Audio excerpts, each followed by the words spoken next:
KWSP 10K. Wajar ke tidak kita keluarkan duit KWSP 10K? Kerajaan kata tak wajar, dia kata kan. Kenapa? Kerana sekarang ini menurut Zafrul bahawa beliau akan kerajaan akan buat pinjaman daripada KWSP. So kalau kita keluarkan 10K, macam mana KWSP nak keluarkan duit tersebut? So duit KWSP sebenarnya akaun satu adalah duit jangka panjang, dan sekiranya dikeluarkan, dia kata sebenarnya berkemungkinan kita akan ada ramai di antara kita pendapatan dia punya KWSP kurang daripada 50,000 bla bla bla. Dia sebenarnya macam ni tuan-tuan. Akaun satu tu memang sengaja tak boleh dikeluarkan. Sebab apa? Kebanyakan duit dalam akaun satu ni dah pun dilaburkan di luar. Okay. Dan kita tak kata KWSP ni tak ada duit. Dan kalau sekiranya 10,000 dikeluarkan oleh semua rakyat Malaysia, katakanlah yang mencarum 7 juta, saya yang 7 juta ke 12 juta yang mencarum, saya tak ingat. Yang mencarum KWSP, katakan contoh 7 juta. Yang mencarum KWSP tu, katakanlah semua mengeluarkan pun cukup duit untuk nak menampung duit tersebut. Tetapi kita bercakap tentang satu jumlah dana yang banyak yang terpaksa ditanggung, yang dipaksa diliquidate-kan oleh KWSP. Diorang dah anticipate benda ni daripada berlaku. Kalau salah saya aset KWSP beratus bilion, I think almost more than 800 billion sebenarnya. Dan benda ni kalau sekiranya dia nak bagi, sebenarnya bukanlah satu benda yang sukar nak dibuat. Tetapi bagi saya okeylah, saya tak ada halangan sebenarnya, setuju atau tak setuju kita nak bagi 10,000 tu. But is that really the solution? Adakah itu the solution? Saya tak kata jangan keluarkan atau jangan bagi 10,000 tu. Kalau bagi saya, kalau PH pemerintah sekalipun, dalam keadaan sekarang kalau terdesak, apa salahnya kita bagi 10,000 tersebut? Okay, fine, it's your money. But saya lebih suka melihat beyond that. Saya lebih suka melihat dalam keadaan selepas habis 10,000 tu apa? Itu soalan yang kita kena selalu tanya. Sebab itu saya bagi statistik dulu pada bulan Mac April berkenaan dengan apa kalau sekiranya berlaku sampai hujung tahun. COVID ni berlaku sampai hujung tahun, dan ni pun dah nak masuk hujung tahun. Saya kata apa persediaan kita pada waktu ini? Apa keadaan yang kita boleh adakan sehingga menyebabkan rakyat tak sukar? Saya tadi on the way nak pergi ke satu kedai, saya kena tahan. Sebab kawasan ni dah kira kawasan merah kan. Saya bayangkan kalau kita tak boleh nak pergi ke kawasan tersebut, bagaimana penduduk di kawasan tersebut yang tengah berjual, yang mengharapkan orang-orang luar datang untuk berniaga. Saya rasa dari segi pendapatan dia agak menurun berbanding dengan tempat yang lain. Jadi itu, dan hari ini saya buat survey dengan grup Bina Negara saya. Siapa di antara mereka yang terkesan, dan saya akan hantar dalam grup Bina Negara saya nanti satu borang di mana mereka kena isi. Siapa yang terkesan, bagaimana mereka terkesan, dan dalam bentuk apa. Dan siapa yang tak terkesan, dan bagaimana kita boleh bantu-membantu di antara satu sama lain. Sebab kita tak nak nanti dalam grup kita, dalam pasukan kita, tiba-tiba ada yang tak mampu untuk nak bawa makan pun katakanlah. So kita dah buat benda tu. Macam saya kata berkenaan dengan 10K tu, saya lebih tertarik. Selepas 10K tu apa? Apa rancangan kerajaan kita selepas 10,000 tersebut? Katalah benda tu diluluskan. Katalah dibenarkan kita keluar KWSP akaun 1. So selepas itu apa? Apa perancangan dia? Sebab itu saya kata tadi dalam live saya di Sarawak. Sekarang ini kita menghadapi keadaan ekonomi yang tidak normal. Kalau keadaan ekonomi kita tidak normal, cara berniaga kita, cara kita mendapat pendapatan dan cara kita mengeluarkan pendapatan sepatutnya kena keluar daripada normal.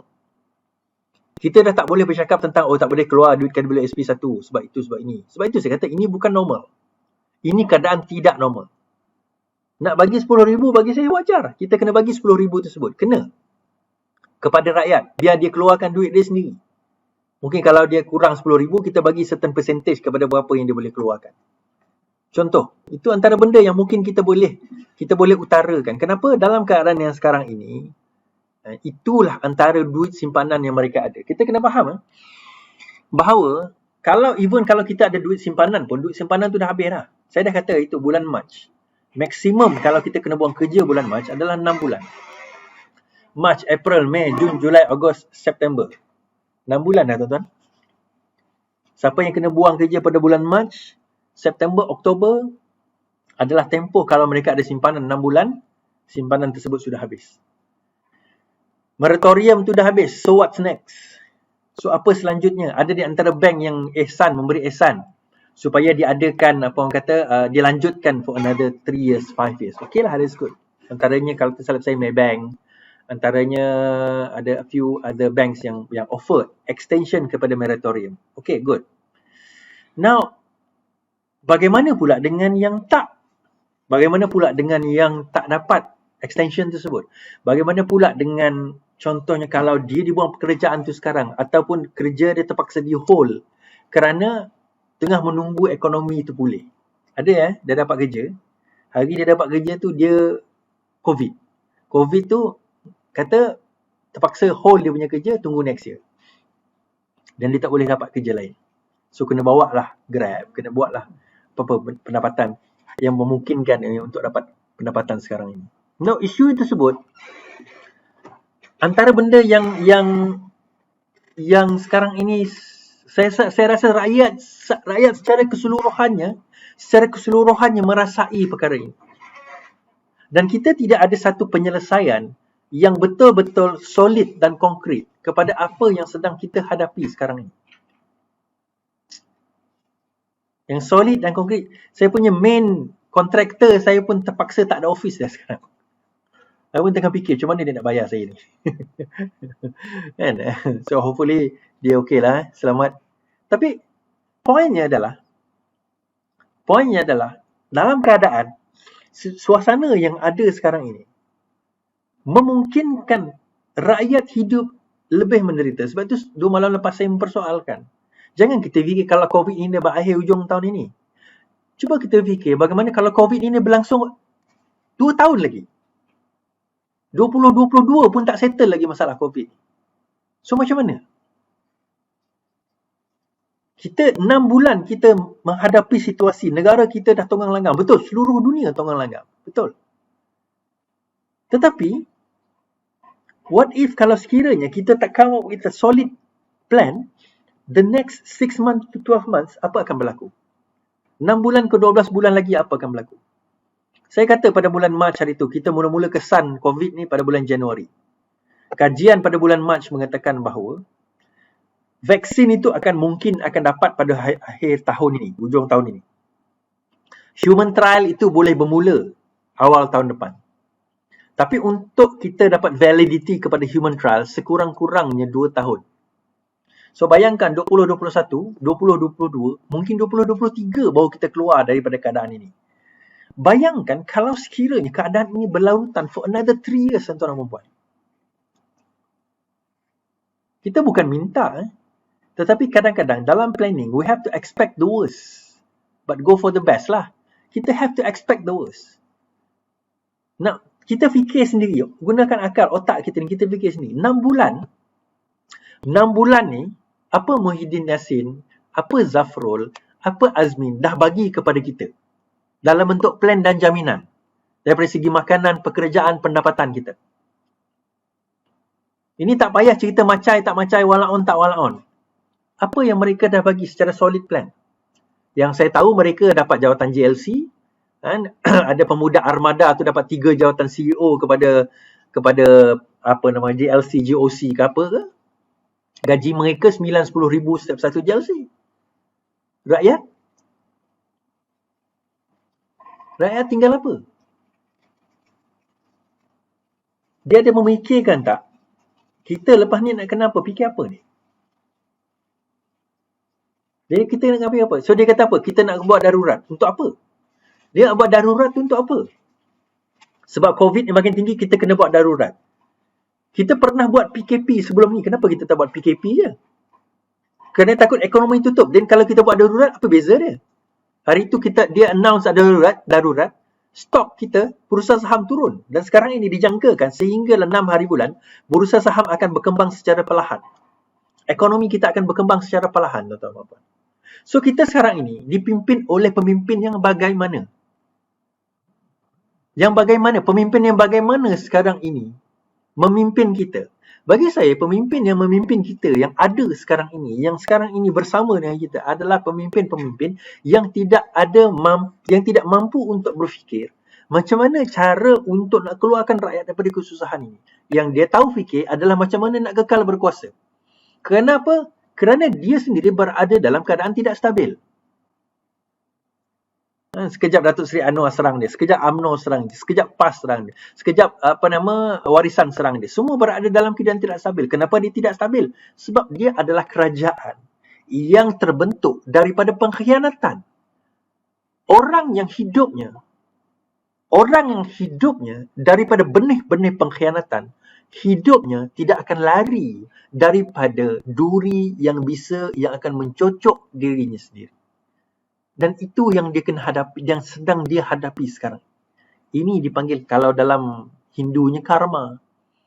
Kalau kita kata orang Islam selalu kata Tuhan bayar cash. Kerana apa? Kerana keberkatan kepada sebuah negara itu tidak dirasai oleh sebuah negara yang dinamakan Malaysia. Kerana pemimpin yang memimpin kita sekarang ini adalah pemimpin yang lahir daripada benih-benih pengkhianatan. Mana mungkin kita tanam benih ketum, kita tanam benih ganja, boleh tumbuh jadi buah mangga? Tak boleh. Kalau kita tanam benih yang apa orang kata, yang pahit buahnya, maka jadinya hasilnya adalah buah yang pahit. Kalau kita tanam benih yang manis buahnya, yang sedap buahnya, hasilnya adalah buah yang manis. Jadi permulaan kepada kerajaan pengkhianat nasional ni adalah satu pengkhianatan yang melahirkan benih-benih kebencian, yang melahirkan benih-benih kesusahan, yang hidupnya hanya untuk menyusahkan rakyat. Apa kita dulu menghina, ni geng-geng walaon macam menghinalah manifesto Pakatan Harapan. Soalan saya, manifesto pengkhianat nasional ni apa? Apa manifesto mereka? Apa yang dia nak bawa gagasan kepada rakyat? Apa dia? Apa benda besar yang dia nak bawa kepada rakyat, yang dia nak ubah kepada rakyat? Reformasi apa? Reform apa yang dia bawa kepada rakyat sekarang ini apa? Kita kena bawa balik persoalan itu kepada rakyat. Diorang ni bawa apa sebenarnya? 2, 3, 4, 5 minggu lepas saya bawa banyak fakta, banyak cerita, banyak itu, banyak ini. Malam ini kita rungkai, kita simpulkan. Kita bawa bagaimana muka-muka pengkhianat-pengkhianat ini. Tak kisahlah hari-hari dia berdoa. Hari-hari dia berdoa pun itu bukan penyuci kepada dosa. Penyuci kepada dosa adalah kembalikan hak kepada yang berhak. Dan selagi mana mereka mengambil hak dengan tidak hak, mengambil hak dengan kezaliman, maka selama itulah azab itu akan ada kepada mereka. Siapa yang berhak? Datuk Seri Anwar Ibrahim, itu je. Kepada sultan-sultan agung-agung kita kata, baca surah Al-Ra'd 2 ayat 3. Ayat 3, saya tengok yang mana. Baldatun thayyibatun wa rabbun ghafur. Negeri yang baik dan Tuhan yang Maha Pengampun. Kenapa dia kata negeri yang baik, Tuhan yang Maha Pengampun? Nak bagi tahu kita, bila negeri itu baik, maka Tuhan akan mengampuni kita. Isunya, kalau negeri itu bermula dengan tidak baik, apa oposit kepada pengampunan? Kemurkaan. Hasil yang kita akan hasilkan adalah semua negara yang berada dalam keadaan ini, tuan-tuan dan puan. Kita distrust, kita tak percaya kepada pemimpin yang ada.